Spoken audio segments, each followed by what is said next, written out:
భక్తజన పాలన కన్నా ప్రతిజ్ఞా పాలనకి ప్రభు ప్రాధాన్యం ఇచ్చాడు తల్లి. ధర్మపాలన ఎంత క్లిష్టమైనది, ఎంత కఠినమైనది. యయాతికి తానిచ్చిన అభయం నేరక చేసిన అపచారమని హనుమ విన్నవించుకున్నాడే. ఈ దీనుని దయ చూడమని మొరపెట్టుకున్నాడే. అయినా భక్తవత్సలుడు ప్రసన్నుడు కాలేదు తల్లి. అమ్మా, అక్కడ హనుమ కన్నీరు మున్నీరుగా దుఃఖిస్తున్నాడు. నా హృదయాన్ని నీవైనా అర్థం చేసుకోమని పరిదీనుడై ప్రార్థిస్తున్నాడు. తన హృదయాన్ని ముద్ద చేసి మీ పాద సన్నిధిని ఉంచి విన్నవించుకున్నాడు. తండ్రి బిడ్డల మధ్య వచ్చిన ఈ తగవు తల్లి నువ్వే తీర్చాలి. నాయన, ఇది తండ్రి బిడ్డలకే కాదు, ఇది తల్లికి కూడా అగ్ని పరీక్ష.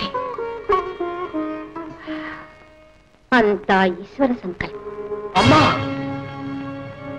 ఈ రాయబార ఫలితం ఇట్లయ్యనని వినినంతనే హనుమ గుండెల విసిపోవునే. శ్రీరామచంద్రుని ఆగ్రహం వల్ల కపిలోకం అంతరించిన ఆనందమే.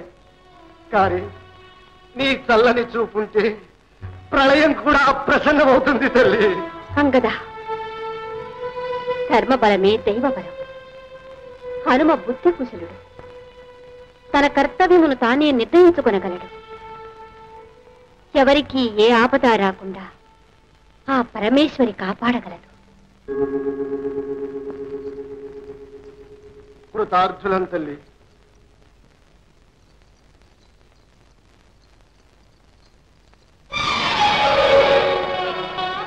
సోదరి, ధైర్యం వహించు. ఇంకెక్కడ ధైర్యం తల్లి?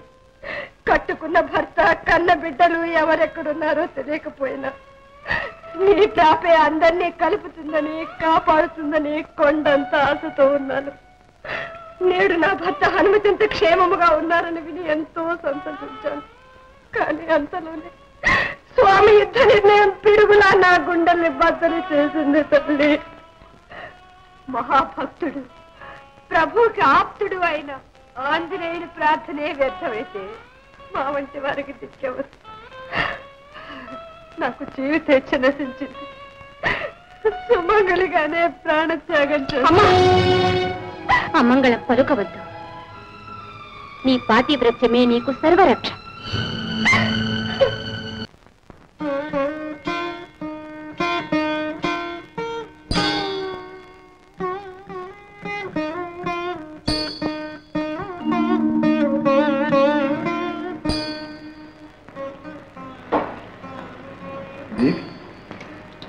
ప్రభు, తండ్రి బిడ్డల మధ్య యుద్ధము తప్పదా?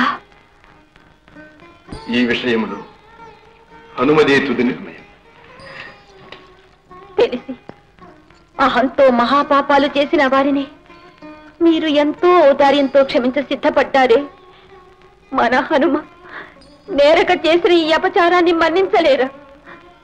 దీనజన రక్షణ, భక్తజన పాలన మీకు చేతకారివా? ఆడి తప్పటం కూడా మాకు చేత కాదు. ప్రభు, రాజధర్మాలపై మీ ఎదుట బాధించే శక్తి నాకు లేదు.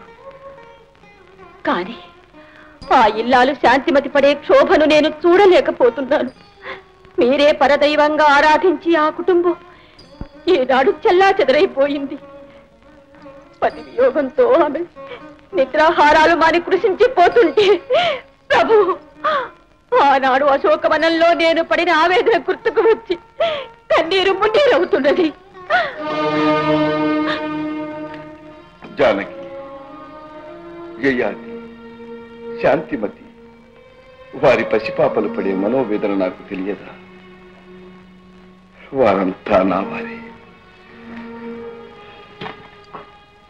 మన వత్స, నెచ్చలి, బంటు, హనుమ ఈ క్షణాన కిష్కింధలో పడే క్షోభ నాకు తెలియదా?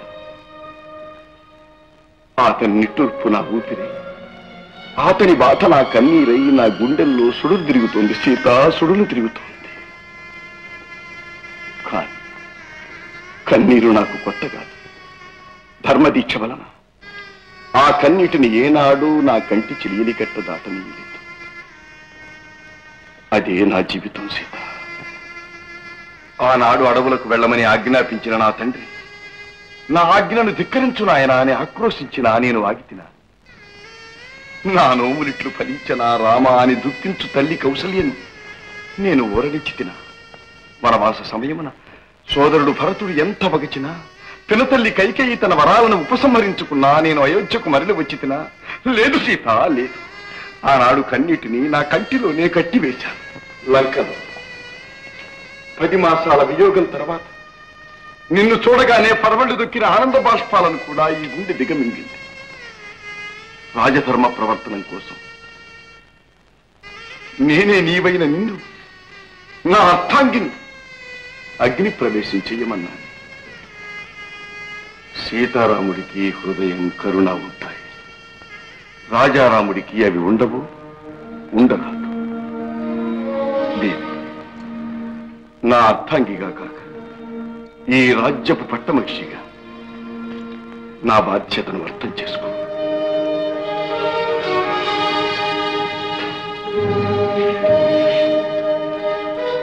ఆదిశేషుడు మోసే భూమండలం కన్నా ధర్మతత్పరుడైన ఒక చిన్న రాజు మోసే కిరీటం బరువు ఎక్కువ. ధర్మదీక్షాపరుడైన రాజు పవళించే హంసతూలికా తల్పము నిజానికి అంపశయ్య. సచివ సామంత బంధుమిత్ర బందిమాగధ బృందాదులు ఎందరూ పరివేష్టించి ఉన్నా కర్తవ్యబద్ధుడైన రాజు ఎల్లప్పుడూ ఏకాకిగానే ఉంటాడు. భవబంధ బంధురమైన కీకారణ్యమున రాజమార్గమును సూచించేది ఒక్కటే, ధర్మజ్యోతి.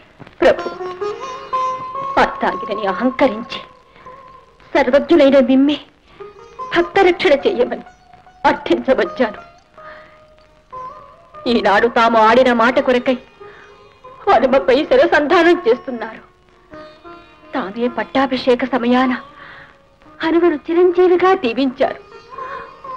ఆనాటి తమ ఆశీర్వచనానికి ఈనాటి తమ శబదానికి సంఘర్షణే సంభవిస్తే ప్రభు, అది జగత్ ప్రళయమే కదా. తమకు పరాజయమో పరాజయమో పరాభవమో ప్రళయమో ఫలితమేదైనా కర్తవ్య పాలన తప్పదు.